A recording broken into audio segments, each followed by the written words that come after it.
In my house with 4 children, we have a statement to reinforce the importance of honesty. Because as you know, whenever you've got 4 kids, they all want to make sure that their story is the one that's heard and believed. But my wife and I, trying to make a point about the importance of honesty and what it means to build relationships, have a statement that our children know. You don't love those you lie to, and you don't lie to those you love. We've had lots of opportunities over this holiday season to repeat that phrase round and round the clock. So it was interesting to me whenever I came up to chapter 8 in Jordan Peterson's 12 Rules for Life book, where it talks about honesty. Jordan Peterson's 8th rule: tell the truth, or at least don't lie. I thought this was going to be one of those rules that I just blew right on by because I could really cling to that second part. Just don't lie. I grew up not really being a person who liked to make waves. I was not necessarily a yes person, but I certainly was not a no person. And so I could understand the importance of not lying. I did that just fine. I shut up. But as I got further and further into the chapter, he started just digging deeper and really pushing and challenging me. And I want to share some of it with you. As I said, it's Jordan Peterson's 12 Rules for Life. The first one, not the extra 12 rules that he's got out. I haven't made it that far yet. And this is rule number 8. It's about midway through. Bear in mind, he's already talked about the importance of not just being silent, but actually speaking up. And here's really where he starts to drive it home. He says, if you will not reveal yourself to others, you cannot reveal yourself to yourself. That does not mean that you suppress who you are, although it does mean that. It means that so much of who you could be will never be forced to come forward out of necessity. This is a biological truth as well as a conceptual truth. When you explore boldly, when you voluntarily confront the unknown, you gather information and build your renewed self out of that information. That's the conceptual element. However, researchers have recently discovered that new genes in the central nervous system turn themselves on when an organism is placed, or voluntarily placed, in a new situation. These genes code for new proteins. These proteins are the building blocks for new structures in the brain. This means that a lot of you is still nascent in the most physical of senses and will not be called forth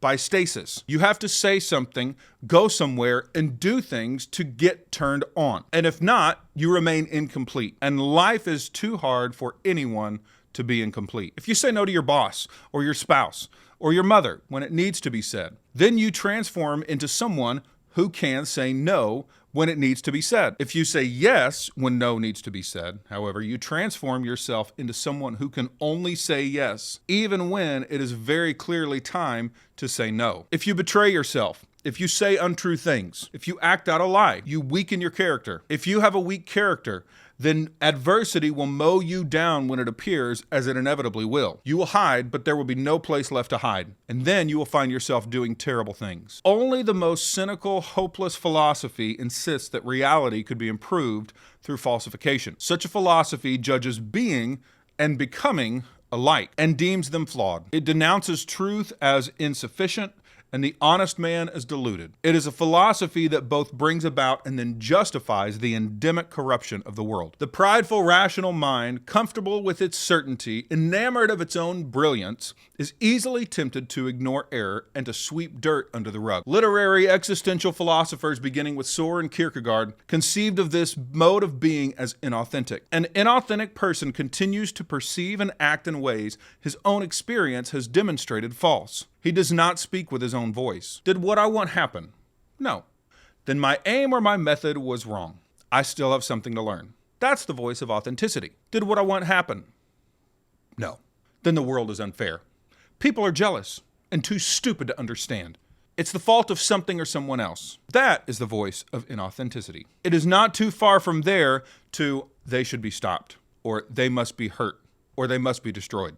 Whenever you hear about something incomprehensibly brutal, such ideas have manifested themselves. I know I've read a lot, but this last part is really where it hit home. Someone power hungry makes a new rule at work. It's unnecessary. It's counterproductive. It's an irritant. It removes some of the pleasure and meaning from your work. But you tell yourself it's all right. It's not worth complaining about. Then it happens again. You've already trained yourself to allow such things by failing to react the first time. You're a little less courageous. Your opponent, unopposed, is a little bit stronger. The institution is a little bit more corrupt. The process of bureaucratic stagnation and oppression is underway, and you've contributed by pretending that it was okay. Why not complain? Why not take a stand? If you do, other people equally afraid to speak up may come to your defense. And if not, maybe it's time for a revolution. Maybe you should find a job somewhere else where your soul is less in danger from corruption. Mark 8:36 says, "For what shall it profit a man if he gain the whole world and forfeit his soul?" Now, I know I read a lot right there, and if you didn't catch it all, I really do encourage you to go back and listen to what he said, because it really is very, very powerful. As I said earlier, I was not a no person early in life. I have grown to become more of a no person. Oddly enough, it happened at work. I had an incredible manager who did not shy away from confrontation, from conflict.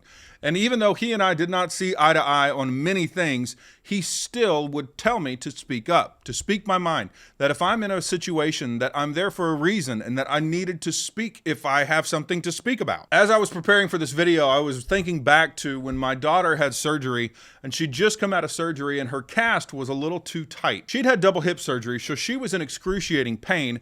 Even though she'd had pain meds on board, she still was hurting a lot. Well, the doctor came in there and they were going to cut her cast to let it open up a little bit and just put some spacers in there. But as they started cutting, she started crying and screaming like they were cutting her open. Before I'd become more comfortable saying no with that manager, I would have just held my daughter's hand and try and encourage her through the pain rather than saying something to the person who was causing the pain. I did just about everything shy of putting my hand in between the cast and that saw blade and told him, "Stop, you're not going to do this right now. This is hurting her." He used the same argument that I'm sure he's used on countless other patients and parents.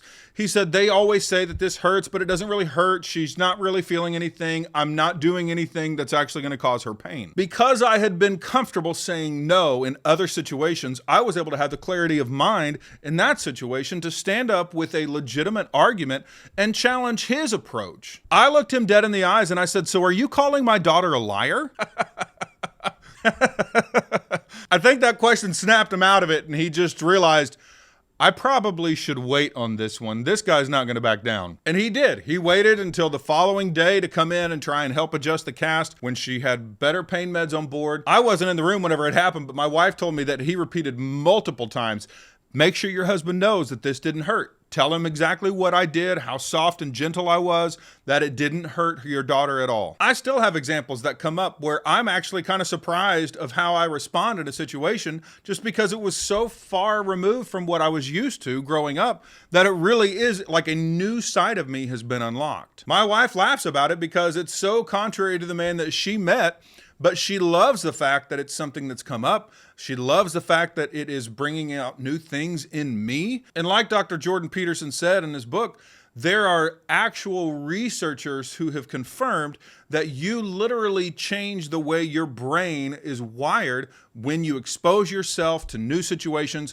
when you respond differently in situations that you have typically responded a certain way. It unlocks something inside of you. So as I'm continuing to be challenged going through this book, and I'm not even all the way through this chapter yet, and I am really nervous about how much more he's going to uncover in it, but I want to encourage and challenge you too. Stick to rule number 8. Tell the truth, or at least don't lie. And that includes to yourself. Don't keep yourself from becoming all of who you are supposed to be or could be because you sit back and you stay silent. Or you don't put yourself in situations that you have avoided because of uncertainty or fear, or you just don't want to deal with the anxiety that's going to come from it. Don't hold yourself back. Don't count yourself out.